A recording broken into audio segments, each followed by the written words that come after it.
بسم اللہ الرحمن الرحیم. حضرت ابراہیم کو رب کریم سے اتنی محبت تھی، اتنا پیار تھا کہ وہ آپ کی زندگی کے ہر پہلو سے چھلکتا تھا. ایک وقت ایسا آیا کہ اللہ تعالیٰ نے حضرت ابراہیم کو بہت زیادہ مال عطا فرمایا. اتنے اونٹ گنے نہیں جاتے، گائیں اتنی زیادہ کہ شمار نہیں ہوتی، بکرے بکریاں اتنی زیادہ کہ شمار، بہت زیادہ مال اللہ نے عطا فرمایا. اور ابھی کچھ عرصہ پہلے آپ پیچھے جائیں نا تو جو لفظ مال تھا وہ روپے پہ تو بولا ہی نہیں جاتا تھا، وہ جانوروں پہ بولا جاتا تھا. بہت زیادہ مال اللہ نے دیا، بکریاں، گائیں، اونٹ، بیل، بڑا کچھ. تو رب کریم نے فرشتوں سے فرمایا کہ واتخذ اللہ ابراہیم خلیلا، ابراہیم میرا دوست ہے.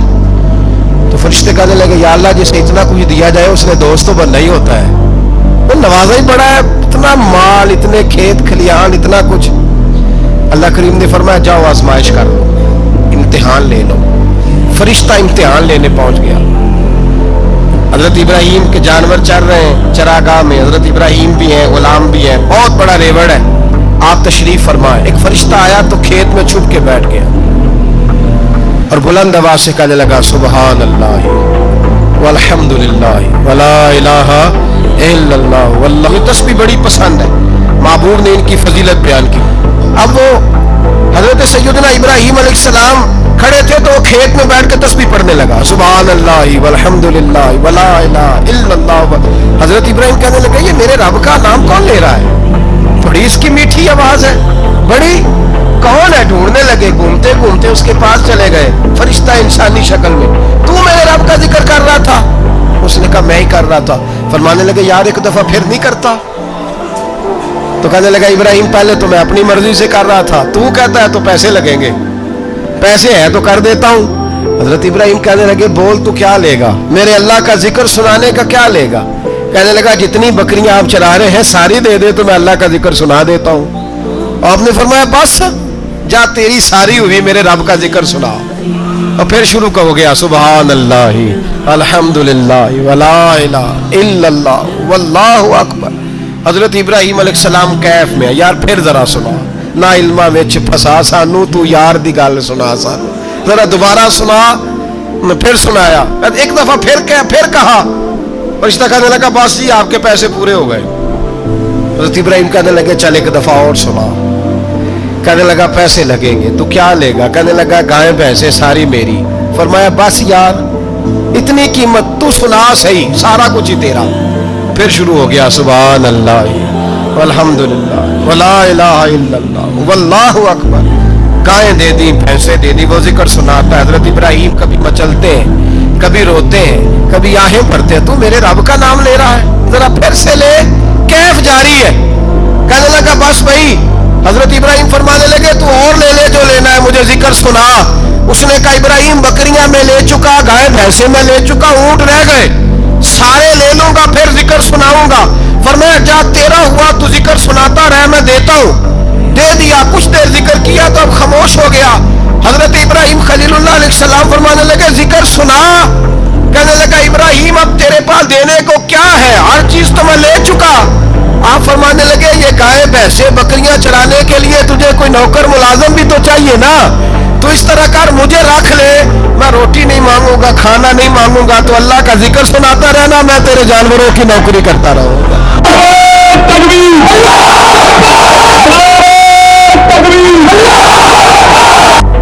حضرت ابراہیم علیہ السلام نے جب یہ کہا نا، فرشتے کی آنکھوں میں آنسو آ گئے.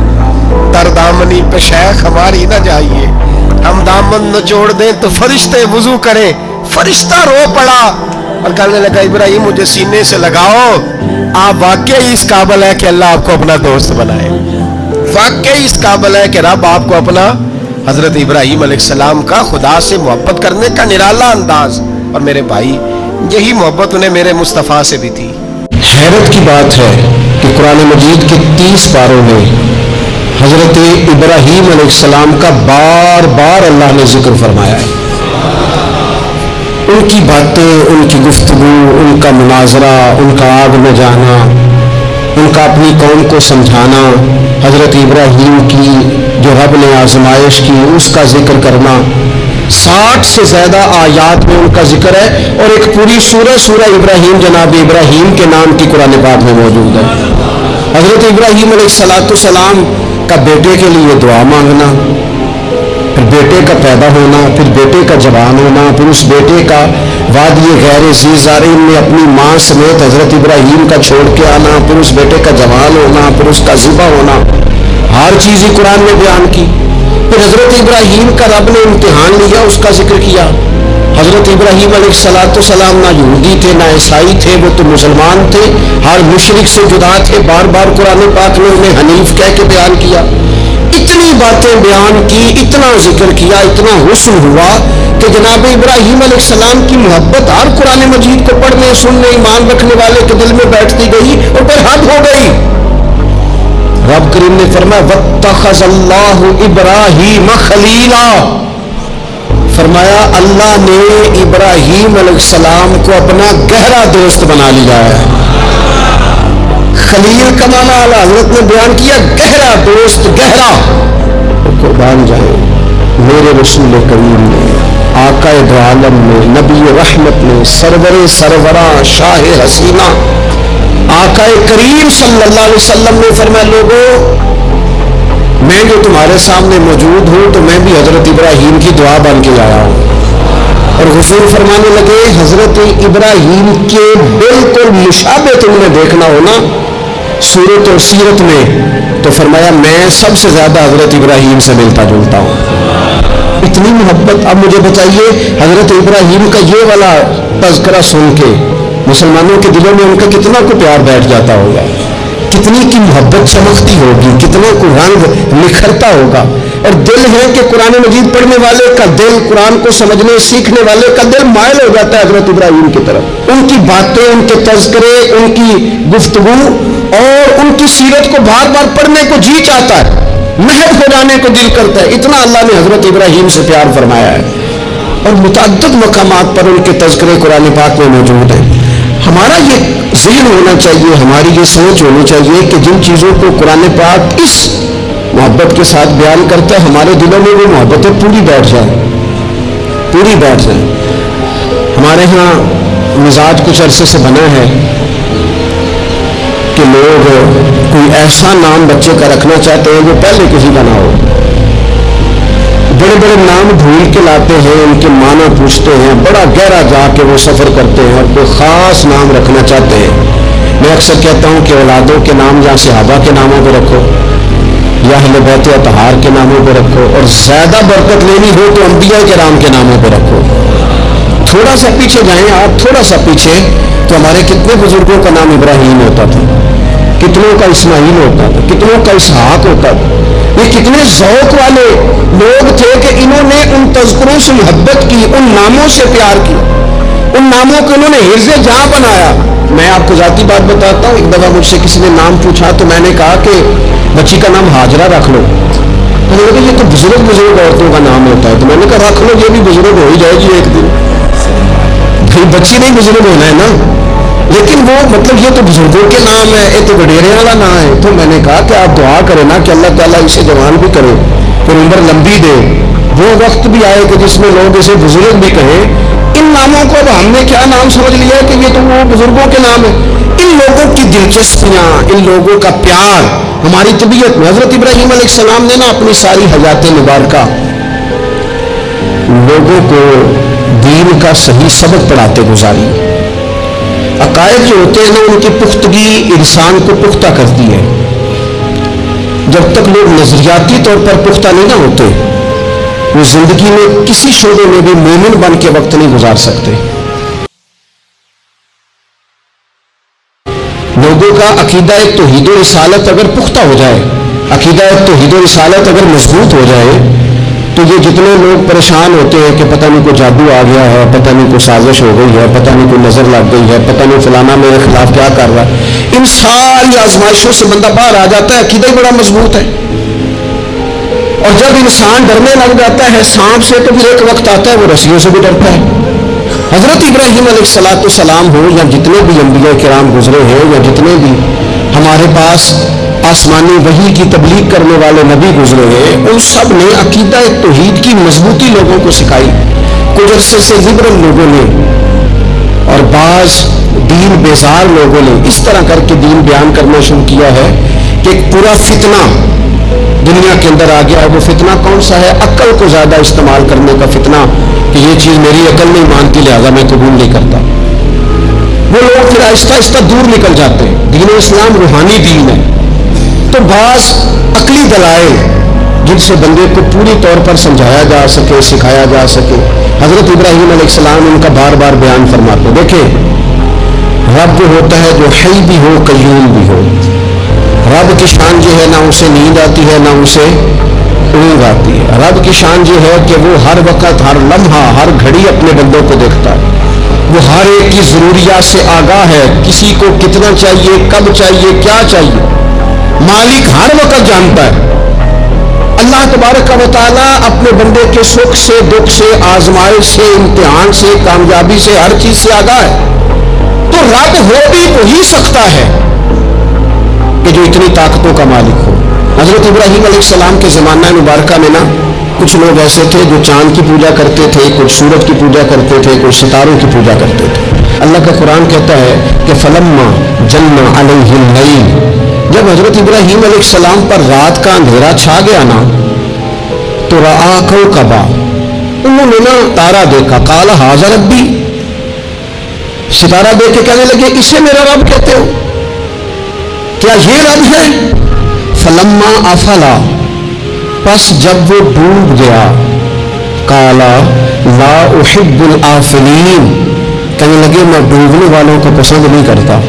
چمکتا ستارہ تم نے اسے خدا کہا، اور جب وہ ڈوب گیا تو فرمانے لگے یہ بھی کوئی رب ہو سکتا ہے جو شام کو چڑھے اور سویرے ہو ہی نہ، یہ کیسے رب ہو سکتا ہے؟ جب وہ چڑھا ستارہ تو فرمایا اسے میرا رب کہتے ہو. جب ڈوب گیا تو فرمایا میں ڈوبنے والوں، میری سوچ بڑی ہے، میرا معیار بڑا ہے، میں ڈوبنے والوں کو مانا، اسے کیسے خدا مان لوں جو ڈوب ہی جائے. پھر کیا ہوا؟ فلما رأى القمر، پھر انہوں نے چاند دیکھا بازغاً چمکتا ہوا. قال ھذا ربی، کہنے لگے اسے میرا رب کہتے ہو. فلما افلا، پھر وہ بھی ڈوب گیا، چاند بھی ڈوب گیا. قال لئن لم يهدني ربي لأكونن من القوم الضالين، فرمانے لگے اگر میرا رب مجھے پہلے سے ہدایت نہ دیتا تو میں بھی گمراہ لوگوں میں سے ہو جاتا. وہ چاند جو رات کو چڑھا اور سویرے ملا ہی نہیں، وہ کیسے خدا ہو سکتا ہے؟ خدا تو وہ ہے کہ جس کو جب پکارو وہ پکار کو سنے. وہ میدان میں بھی سنے، وہ گھر میں بھی سنے، وہ اندھیرے میں بھی سنے، وہ روشنی میں بھی سنے. وہ ایسا مالک ہے کہ جس کا دیا ہوا رزق ماں کے پیٹ میں بھی پہنچے اور اس کی دی ہوئی زندگی قبر میں بھی بندے کے ساتھ چلی جائے. قبر کے اندر بھی بندہ اٹھ کے بیٹھ جائے خدا کی دی ہوئی توفیق سے، وہ رب ہے. پھر جب سورج کو چمکتے ہوئے انہوں نے دیکھا، قال ھذا ربی ھذا اکبر، یعنی کہ کیا اسے میرا رب کہتے؟ یہ تو بڑا بھی ہے، سورج تو بہت بڑا، اسے رب کہتے ہو. فلما افلت، بس جب وہ بھی غروب ہو گیا، قال یا قوم انی بریء مما تشرکون، فرمانے لگے لوگوں میں بری ہوں اس سے جو تم رب کے ساتھ شریک ٹھہراتے ہو، میں ان سب سے بری ہوں. تو آپ پھر کیا ہیں؟ کہنے لگے انی وجہت وجہی للذی فطر السماوات والارض حنیفا وما انا من المشرکین. کہنے لگے میں نے ہر باطل سے جدا ہو کے اپنا منہ اس رب کی طرف کر لیا ہے جو زمین و آسمان کو پیدا کرنے والا ہے، اور میں مشرکوں میں سے نہیں ہوں. میں نے اپنا منہ اپنے رب کی جانب کیا، میں نے اپنی توجہ اس طرف کی ہے جو زمین و آسمان کو پیدا کرنے والا. تو حضرت ابراہیم علیہ السلام بار بار اپنی قوم کو نشاندہی کرتے، بتاتے کہ یہ جن چیزوں کو تم رب مانتے ہو یہ اس قابل نہیں ہے. اور آپ نے اس کے کئی مظاہر بیان کیے. کئی آپ نے ان سے کہا کہ ان بتوں کی پوجا کرتے ہو جنہیں نفع دینا نقصان دے، ان کے سامنے جھکتے ہو نہ تمہاری آواز سنے نہ بات سنے. دنیا میں ڈھیر ساری بت پرستی ہے آج بھی، اور مسلمانوں کو حاجت ہے کہ وہ قرآن مجید کی آیات کو یاد کریں. حضرت ابراہیم علیہ السلام کے ان دلائل توحید کو وہ ازبر کریں. اقبال کہنے لگے کہ اگرچہ بت ہیں جماعت کی آستینوں میں، مجھے ہے حکم ازاں لا الہ الا اللہ، اور کہنے لگے یہ دور اپنے ابراہیم کی تلاش میں ہے، صنم کدا ہے جہاں لا الہ الا اللہ، اور بہار ہو کہ خزاں لا الہ الا اللہ۔ ہر مقام پر عقیدہ توحید کو بیان کرنے کی حاجت ہے، اس حوالے سے کہ پوری دنیا میں تیزی کے ساتھ وہ لوگ جو صرف اور صرف اور اپنی عقل کی بنیاد پر چیزوں کو سمجھنا چاہتے ہیں، وہی کی بنیاد پر نہیں، معاذ اللہ۔ وہ دیکھ لیں آپ جگہ جگہ بت پرستی ہو رہی ہے، اور بڑے بڑے پڑھے لکھے لوگ، میں نے میلاد شریف کے موقع پر دوستوں سے کہا تھا کہ ایسا نہیں ہے کہ وہ لوگ پڑھے لکھے نہیں، بڑے بڑے پڑھے لکھے پی ایچ ڈی اسکالر، بڑے بڑے ایم فل کے مقالے لکھنے والے، ماسٹر کی ڈگریاں رکھنے والے ایسے بیوقوف ہیں کہ خود جا کے کہتے ہیں بت خانے میں معاذ اللہ کہ ایک بت دے دو، رنگ یہ والا ہو، وزن اتنا کو ہو، جگہ اتنی ہے، اتنی کو جگہ پہ پھیٹا آ جائے، اور پھر وہ گھر لے کے جاتے ہیں تو مرمت کرانے بھی لاتے ہیں، کہتے ہیں آنکھ نکل گئی دوبارہ لگا دو۔ کیسے بیوقوف ہو، اس کو معاذ اللہ خدا بنائے ہوئے ہو، جس کے بارے میں تمہارا یہ گمان ہے کہ یہ ہمارا رب ہے، معاذ اللہ تم اس کو مرمت کرانے لائے ہوئے ہو، اس کا رنگ اتر گیا رنگ کرانے لائے ہوئے ہو۔ میں آپ یقین کریں کبھی کبھی میں بے حیرت ہو جاتا ہوں، میں سوچتا ہوں ہم لوگوں کو محنت کر کے دین حاصل کرنا پڑتا تو بڑا مشکل تھا، بڑے بڑے پڑھے لکھوں کی عقلوں پہ پردے پڑے ہوئے ہیں، یہ تو خدا نے رحمت کی ہے، پیدا ہی اس ماں کی گود میں ہوئے ہیں جس نے پیدا ہوتے ہی کہا بیٹا پڑھو بالغ العلا بکمالہ کشفت دجا بجمالہ حسنت جمیع خصالہ صلوا علیہ وآلہ۔ ہمارے لیے تو لوریاں ہی حضور کی نعتوں کی، اللہ تبارک و تعالیٰ کی توحید کی ملی، اس پر سجدہ شکر ادا کرنے تھے، ورنہ بڑے بڑے سمجھدار کہلانے والے لوگ بڑے ہوئے۔ تو حضرت ابراہیم خلیل اللہ علیہ السلام کو اللہ تبارک و تعالیٰ نے بڑی عظمت و رفعت و بلندیوں اور شانوں کے ساتھ مالا مال فرمایا، کیونکہ ان کا اتنا زیادہ ذکر ہے قرآن پاک کے اندر، احادیث صحیحہ کے اندر، حضور کے مقدس فرامین کے اندر۔ تو حضرت ابراہیم علیہ السلام کی سیرت مبارکہ ہمیں سیکھنی چاہیے۔ ایک تو قرآن مجید جو ہمیں ان کے تذکرے سناتا ہے، بتاتا ہے، اس پر ہمیں توجہ دینی چاہیے، اور ایک یہ کہ دیکھنا چاہیے کس چیز کے اوپر زیادہ ان کا مزاج تھا۔ تو حضرت ابراہیم علیہ السلام کی زندگی میں ایک بات بڑی خاص ہے، وہ یہ ہے کہ ان کا توکل بڑا مضبوط تھا، بھروسہ بڑا مضبوط تھا۔ ہمارے یہاں ٹوٹتے بکھرتے لوگوں کے خیالات، اور جس چیز سے سب سے زیادہ لوگ پیچھے ہٹتے جا رہے ہیں معاذ اللہ تعالیٰ، وہ یقین کی کمزوری ہے، عدم اعتماد۔ یعنی آپ نے سوٹ پہن لیا ہے، آپ نے اپنی مرضی کا رنگ پسند کیا ہے، آپ نے اپنی مرضی کے درزی سے سلوایا ہے، آپ نے اپنے طریقے سے اسے استعمال کیا ہے، لیکن پھر بھی آپ چاہتے ہیں کہ ہر بندہ کہے بڑا اچھا لگ رہا ہے، جب تک 100 بندہ نہ کہے طبیعت مطمئن نہیں، سارے نہ جب تک کہے مان، کسی ایک نے کوئی بات کر دی تو جناب وہ سیاح بیانہ نوجوان پڑھا لکھا وہ کرتا ہے پتہ کرو میں ٹھیک نہیں لگ رہا، تو آپ چھوڑ دیں، اتنے کمزور ہو جائیں گے آپ۔ یہی حال اللہ ماشاء اللہ خواتین کا ہے، اس طرح تو انسان دن بہ دن کمزور ہوتا ہے۔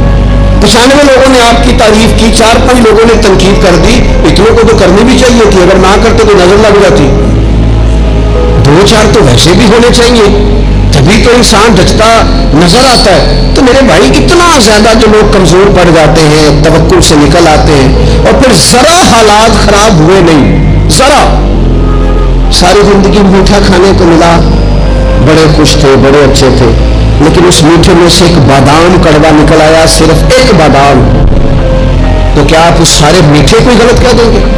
وہ نکل ہی آتا ہے، کبھی کچھ ایسا ہو بھی جاتا ہے، نہ چاہتے بھی ہو جاتا ہے، موڈ خراب کر لیں گے آپ، حد کر دیں گے۔ میں ایک دفعہ ایک ہوٹل میں تھا، دوستوں کے ساتھ کھانے کے لیے انہوں نے پیغام دیا، تو پلیٹ آ گئی کھانے والی، تو تھوڑی صاف نہیں تھی، تو صاحب نے تو جلال شروع کر دیا، وہ ویسٹ کو سیدھی کرتے جائیں اور کہیں وہ تمہیں پتہ کوئی نہیں، پیسے کس بات کے لیتے ہیں، بلاؤ مینیجر کو، بلاؤ فلانے کو، حد نہیں کر دیں گے۔ تو باقی سب انہیں سمجھا رہے تھے تو میں ہنس رہا تھا، تو آ گئے بیچارے، تو میں نے ان سے کہا آپ جائیے، اللہ تعالیٰ خیر کرے گا، ہم ان کو راضی کر لیتے۔ بات مکمل ہوئی تو مجھے کہنے کہ آپ جو ہنسے ہیں اس سے مجھے غصہ آیا ہے۔ میں نے کہا آپ کو غصہ ہی دلانے کے لیے میں ہنسا تھا، او خدا کے بندے، 4000 روپے کی تمہیں روٹی کھانی ہے، اور جتنی گھر میں تیری بات مانی جاتی ہے وہ میرا خیال ہے ہمیں پتہ ہی ہے۔ یہ آپ جو جھوٹا انا کا بت بنا رہے ہیں نا، جھوٹا، یہ آپ کے اندر کی کمزوری کو ظاہر کر رہا ہے کہ آپ کمزور آدمی ہیں۔ آپ کو جھوٹا پریشر ڈال کے عزت بنانے کا شوق ہے. آپ باتوں کے سہارے جان بوجھ کے اپنا قد اونچا کر رہے ہیں. یہ قد آپ کا ہے نہیں. اس لیے کہ قد اونچا ہوتا تو یہ تو ہلکی سی پلیٹ کی بات ہے. اور آپ نے ایک آدمی کو جس طرح سے رسوا کر دیا, ابھی وہ جائے گا, اس کی کلاس لگ جائے گی, ہو سکتا ہے اس کی تنخواہ کٹ جائے, ممکن ہے بیچارے کو چھٹی ہو جائے. اگر آپ کا قد اونچا ہوتا تو پھر رنگ اور ہوتا. پھر آپ اسے کہتے کہ رب میری بڑی معاف کرتا ہے, میں بھی کئی لوگوں کی معاف کر دوں گا. لیکن یہ تو جھوٹی انا کے لوگوں نے, ہمارے اندر وہ جو یقین کی کمزوری ہے. ہمارا خیال دیکھو, عزت تو اللہ دیتا ہے, وہ کہانیاں بنا کے لینی ہے, لوگوں کے سامنے اپنا جعلی روپ پیدا کر کے لینی ہے. کبھی بھی یہ کام نہ کریں, یہ انسان کو کمزور کرتا ہے. آپ کے جانے کے بعد پھر جو آپ پر تبصرے ہوتے ہیں وہ سننے قابل ہوتے ہیں کہ دیکھو یہ اس بندے کی حیثیت ہے, کیا کرنا چاہ رہا ہے یہ. حضرت ابراہیم کی زندگی میں مضبوط توکل, اور یہ ضروری نہیں کہ آپ کے پیچھے ہزاروں لوگ ہی ہوں, سینکڑوں لوگ ہی ہوں تو تبھی کام بنتا ہے. ہر کام کو جمہوریت کے رنگ میں نہ تولے. عزیز بھائی, حضرت ابراہیم کو آگ میں ڈالا جا رہا تھا, ایک بندہ بھی نہیں تھا. خدا را غور کرنا, وہ ایک بھی نہیں تھا جو کہتا کہ خلیل کو آگ میں نہ ڈالو. لیکن جب منجنیق تیار ہو گئی, حضرت ابراہیم کو رکھ لیا. کبھی تو بندے کا حوصلہ ٹوٹتا ہے نا, کبھی تو وہ کمزور پڑتا ہے, لیکن یہ نہیں پڑتے یہ خلیل اللہ ہے. جب آپ کو انشراح صدر ہو جائے, آگ میں ڈالا جا رہا ہے, جا رہے ہیں, حضرت جبریل امین حاضر ہو کے کہتے ہیں چلو کوئی حکم کر دے. فرمانے لگے حکم تو ہے اور جبریل تیرے لیے کوئی نہیں. خدا را مسلمانوں اس پر کبھی غور کرو. ساری زندگی کہا رب راضی ہو جائے, رب راضی ہو جائے, رب کبھی خود بھی تو رب سے راضی ہو کے دیکھو نا. رضی اللہ عنہم ورضوا عنہ. اللہ نے مومن کی شان یہ بیان کی ہے کہ اس سے اللہ راضی ہوتا ہے اور وہ اپنے اللہ سے راضی ہوتا ہے. صحابہ سے اللہ راضی تھا اور صحابہ بھی اپنے اللہ سے.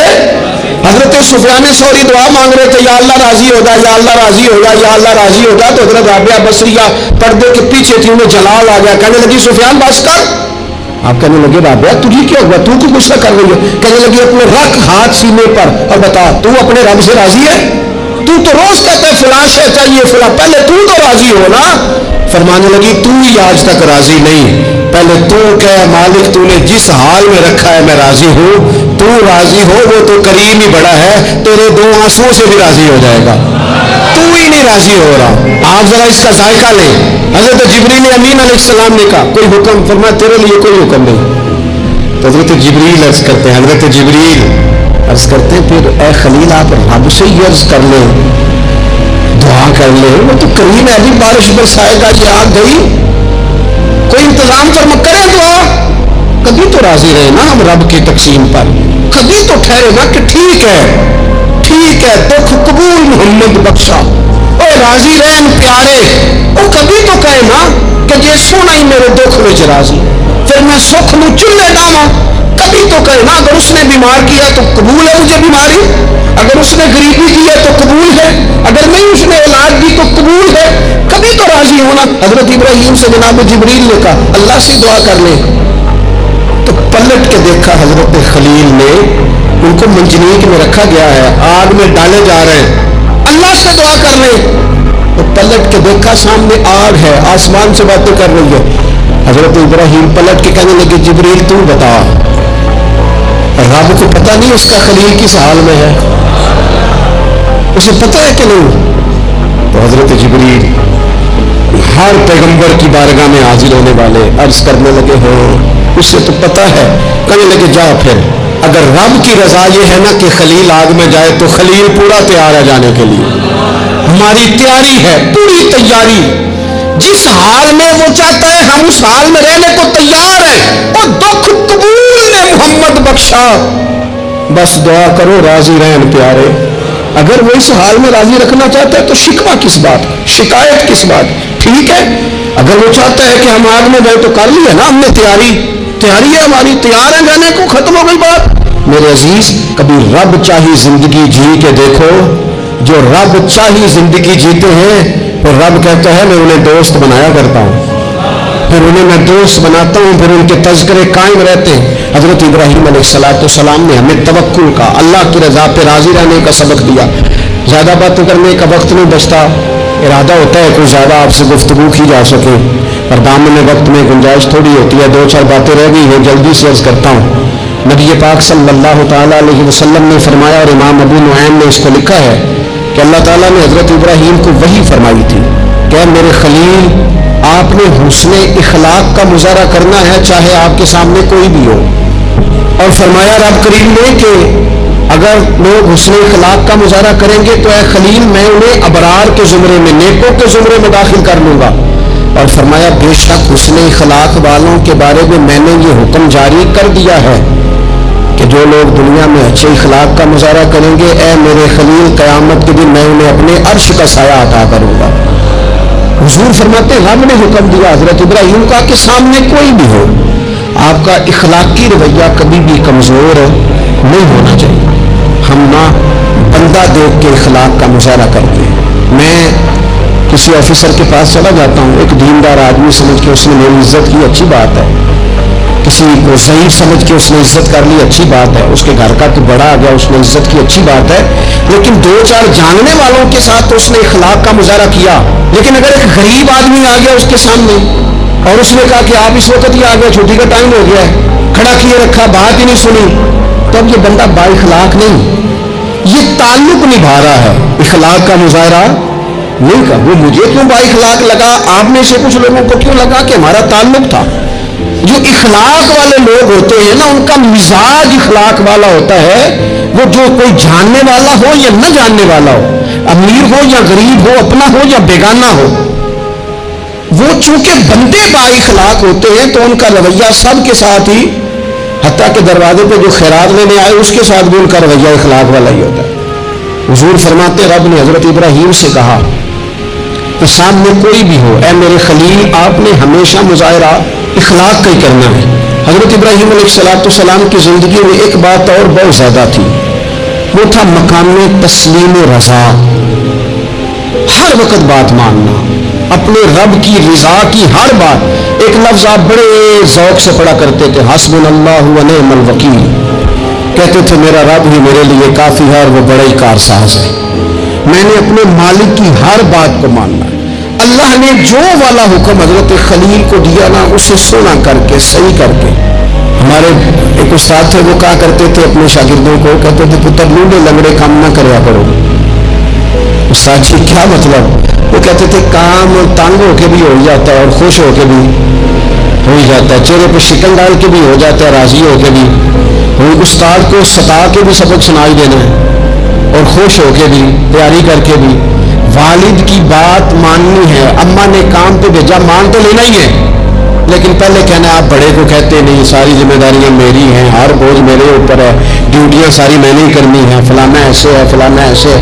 میں نے خانقاہوں آستانوں پہ شاگردوں میں دیکھا ہے، لوگ شرطیں رکھ کے فرما برداری کرتے ہیں، شرطیں رکھ کے کہتے پہلے میری مرضی کے مطابق نظام ہو تو پھر میں آستانے کا، استاد خانے کا فرما بردار ہوں، کیونکہ میری مرضی کا نہیں، لہذا میں فرما بردار ہوں۔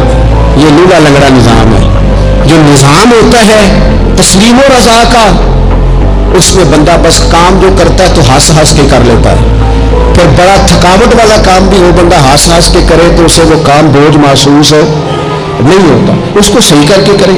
حضرت ابراہیم کی زندگی مقام تسلیم و رضا والی۔ تیسری بات، حضرت ابراہیم علیہ السلام کی زندگی میں جو بہت زیادہ ہے نا، وہ پتہ کیا ہے؟ حضرت ابراہیم مہمان نواز بڑے تھے، سخی بڑے تھے۔ حضرت ابراہیم علیہ السلام کے بارے میں نبی پاک صلی اللہ تعالیٰ علیہ وسلم نے فرمایا، سب سے پہلے جس بندے نے کسی کی مہمان نوازی کی تھی نا، وہ حضرت ابراہیم علیہ السلام ہے۔ اس کا ایک معنی علماء نے یہ بھی اس حدیث کا بیان کیا کہ جس نے سونے کر کے، مسجع کر کے، خوبصورت کر کے، تیار کر کے، عزت کے ساتھ، آنر کے ساتھ کسی مہمان کو سب سے پہلے کسی نے اس اہتمام سے کھانا کھلایا، وہ حضرت ابراہیم علیہ السلام ہے۔ زبردست مہمان نواز تھے، زبردست۔ اپنے گھر کے 4 دروازے بنائے ہوئے تھے، 4، اور فرماتے تھے میری خواہش ہے کہ چاروں طرف سے مہمان آئیں۔ روٹیاں پکتی رہیں دنیا کھاتی رہے، دنیا آوے کھا کھا جاوے راضی ہوئے بلا، آئیں لوگ کھائیں، یہ میری خواہش ہے، روٹی کھلاؤ روٹی کھلاؤ روٹی کھلاؤ لنگر کھلاؤ۔ حضور صلی اللہ علیہ وسلم سے پوچھا گیا یا رسول اللہ بہترین مسلمان کون ہے؟ تو حضور نے فرمایا جو سلام لینے میں پہل کرے اور کھانا زیادہ کھلائے، کھانا کھلائے گا، جس کا مزاج ہو کھانا کھلانے کا، طبیعت ہو کھانا کھلانے۔ حضرت ابراہیم علیہ السلام اتنی مہمان نوازی کرتے کہ نبی پاک صلی اللہ علیہ وسلم نے فرمایا یہ ترغیب و ترہیب میں موجود ہے۔ حضور علیہ السلام نے فرمایا کہ اللہ تعالیٰ نے حضرت ابراہیم علیہ السلام سے ایک دفعہ فرمایا ابراہیم یہ جو آپ کو اپنا خلیل بنایا ہے نا، یہ اس لیے بنایا ہے کہ آپ کے دل مخلوق کے حق میں بڑے نرم ہیں، آپ مہمان نوازی بڑی کرتے ہیں، اور کبھی کبھی مشکل حالات ہوتے ہیں نا، ٹف حالات، انہیں بھی مہمان نوازی کرتے، انہیں بھی پانی پلاتے کھانا کھلاتے، لوگوں کو اس دور کی ضروریات کے مطابق لوگوں کو دیکھتے۔ ہمارے نا پورا باب ہے حدیث پاک میں بخاری مسلم میں کہ بندہ ہمیشہ دل کا غنی ہوتا ہے، دلوں میں کبھی گنجائش بن جائے نا دلوں میں تو جیبوں میں بھی اللہ بنا ہی دیتا ہے۔ اپنے دلوں میں گنجائش بنائیں لوگوں کے لیے، اپنی طبیعتوں میں گنجائش، ہماری طبیعتوں میں گنجائش نہیں ہوتی، اللہ تعالیٰ بعض بندوں کو نواز دیتا ہے، انہیں چاہیے کہ وہ گنجائش رکھے، کشادہ کریں اپنے دل کو، سینے کو۔ حضرت ابراہیم علیہ السلام نے نا ایک دفعہ قحط ہو گیا تھا، تو مہمان تو اب آئے بیٹھے تھے، بلکہ ان دنوں میں مہمان زیادہ بڑھ جاتے ہیں، کئی دفعہ زیادہ لوگ آ جاتے ہیں۔ اب قحط کا زمانہ تھا، بہت ساری جگہوں پہ فصل ہی نہیں تھی، اناج ہی نہیں تھا، تو مہمان زیادہ ہو گئے۔ اب حضرت سارا جناب حاجرہ گھر میں موجود ہے، لوگوں کی لائنیں لگی ہوئی۔ حضرت ابراہیم علیہ السلام کا مصر میں ایک دوست تھا، حضرت حکیم الامت نے اس کو لکھا ہے، آپ نے نا اس نے کچھ سامان بھیجا، بوریاں بھیجی، فرمایا یار تیرے پاس گندم ہے تو ذرا گندم کی بھر دے بوریاں، مہمان بڑے آ گئے، روٹی کھلا رہی ہے لوگوں کو۔ حضرت ابراہیم نے وہ چند بوریاں اپنے اس مصری دوست کی طرف بھیجی کہ گندم کی بھر دو، مہمان زیادہ آ گئے ہیں تو یہاں تو قحط ہے۔ اب وہاں جب گئے لینے کے لیے خدام اونٹ لے کے بوریاں لے کے، تو اس نے کہا جی غلہ تو یہاں بھی ختم ہو گیا، اب یہ خالی بوریاں لے کے واپس آ رہے ہیں۔ اب ان جانے والے خدام کو بھی پتا تھا، جو قریب رہنے والے ہوتے ہیں وہ خانقاہوں کے، آستانوں کے، مدارس کے، مراکز کے مزاج سے بھی آگاہ ہو جاتے، ان کو پتا تھا کہ اب مہمان تو بیٹھے ہیں بیسوں درجنوں سینکڑوں، تو سب کو پتا ہے کہ بھائی گندم آ رہی ہے، مصر سے آنا ہے تو کھانا ملنا ہے۔ اب بوریاں جب خالی آئیں گی تو بڑا مسئلہ بن جائے گا، ان کے تو دل کمزور پڑ جائیں گے۔ انہوں نے کہا کہ تسلی دیتے ہیں، ان کو تسلی دیتے ہیں، رستے میں نا کچھ ریت بوریوں میں بھر لی تاکہ فوری طور پہ دیکھنے والے پریشان نہ ہوں، ریت بھر کے لے جاتے ہیں اور پھر جا کے آرام سے رکھ دیں گے، پھر حضرت ابراہیم سے گزارش کریں گے غلہ نہیں ملا، وہ ایک خوبصورت سا آواز کریں گے، لوگوں کو دلوں کو تسلی ہو جائے گی اور پھر اگلا بندوبست کر لیں۔ اب وہ بوریاں ساری کی ساری ریت سے بھری رکھی۔ حضرت مفتی احمد یار خان صاحب رحمۃ اللہ علیہ نے لکھا ہے کہ وہ بوریاں لا کے جب لوگوں نے آتے دیکھی بوریاں، تو طبیعت لوگوں کی کئی دنوں کا کھانا نہیں کھایا تھا، حشاش بشاش ہو گئے، بچے بوڑھے بیمار سبھی کے دل تسلی میں آ گئے کہ آج کھانا ملے گا۔ بوریاں کونے میں رکھ دی، حضرت ابراہیم آرام فرماتے کہیں یا کسی ذکر و فکر کی مصروفیت میں مشغول تھے، ظاہراً انہیں بتایا نہ گیا۔ اب وہ جہاں گندم رکھی جاتی تھی وہاں جا کے وہ ریت کی بوریاں رکھ دی، وہ خدام وہاں سے ہٹ گئے چونکہ وہ گھر کا حصہ تھا۔ اب جناب حاجرہ حضرت سارا اٹھی، ریت والی بوریاں جب کھولی تو بہترین گندم نکلی اندر سے۔ اللہ تعالیٰ جب رزق دیتا ہے تو پھر بغیر، اور واللہ خیر الرازقین، بہترین رزق دینے والا اللہ ہے، سب سے بہتر رزق دینے والا۔ وہ کھولا ان کو، بہترین گندم نکلی، انہوں نے فوراً کنیزے جو تھے ان کو بلایا، گندم پیس لی گئی، اسی وقت کھانا پکنے لگا، حضرت ابراہیم تشریف لائے، کھانا چل رہا ہے، لوگ لنگر کھا رہے ہیں۔ اب وہ خدام بھی پریشان تھے کہ ہم تو لائے تھے ریت، یہ گندم کیسے آ گئی۔ حضرت سارا اور جناب حاجرہ قریب آئی تو خواتین بعض اوقات گھر والوں کو گائیڈ کرتی ہے کہ یہ والی سبزی بڑی اچھی تھی، یہ والے چاول بڑے اچھے ہیں، یہ جو گندم آپ لائیں یہ بڑی اچھی ہے۔ تو وہ تھوڑی سی گندم ہاتھ میں پکڑی جناب حاجرہ نے، جناب سارا نے، حضرت ابراہیم کے سامنے کر کے کہا یہ جو آپ کا مصری یار ہے نا، یہ جو مصری یار نے گندم بھیجی ہے نا، مصری یار نے، کیا بات ہے، خوشبو بھی اعلیٰ ہے، پکانے میں بھی اچھی ہے، 2 لقمے روٹی کے چکے ہیں، ذائقہ بھی کمال ہے، یہ جو آپ کا مصری یار ہے۔ حضرت ابراہیم کہنے لگے چپ کر جا، یہ مصری یار نے نہیں بھیجی، یہ میرے عرشی یار نے بھیجی ہے۔ وَاتَّخَذَ اللَّهُ إِبْرَاهِيمَ خَلِيلًا، وہ جس نے کہا نا ہم نے ابراہیم کو گہرا دوست بنا لیا ہے، یہ اس نے بھیجی ہیں۔ اس کو پتا تھا کہ جناب خلیل نے کوئی ذات کے لیے نہیں منگائی، اسی کی مخلوق کے لیے منگائی ہے، تو یہ عرشی یار نے بھیجی ہے، عرشی یار نے۔ اور فرمایا جب عرشی یار بھیجے تو پھر کسی قسم کی کوئی کمزوری باقی رہتی نہیں ہے۔ اپنی زندگی حضرت ابراہیم نے ساری مقام تسلیم و رضا میں گزاری۔ میری آپ حضرات سے گزارش ہے، میں کئی جمعوں سے کہہ رہا ہوں، اس لیے کہہ رہا ہوں کہ میرے پاس لوگ آتے ہیں دعاؤں کے لیے، کہہ دیتے ہیں اچھا آدمی جان کے، لوگ بڑے پریشان ہیں، غریبی، کمزوری، مہنگائی، اس کے علاوہ بھی کچھ آزمائش رہتی ہے لوگوں پر۔ ہر آدمی بھی محنت کرتا ہے، لیکن ضروری نہیں سب کی محنت برابر بھی ہو۔ اللہ تعالیٰ نے بعض لوگوں کو بعض کا ذریعہ بنایا ہوتا ہے، دلوں کو کبھی تنگ نہ کرے، طبیعتوں میں کبھی تنگی پیدا نہ کرے۔ اور سب سے ضروری بات وہ ساری گفتگو کے بعد آپ سے عرض کرنی ہے، دنیا داروں سے امیدیں نہ لگائیں۔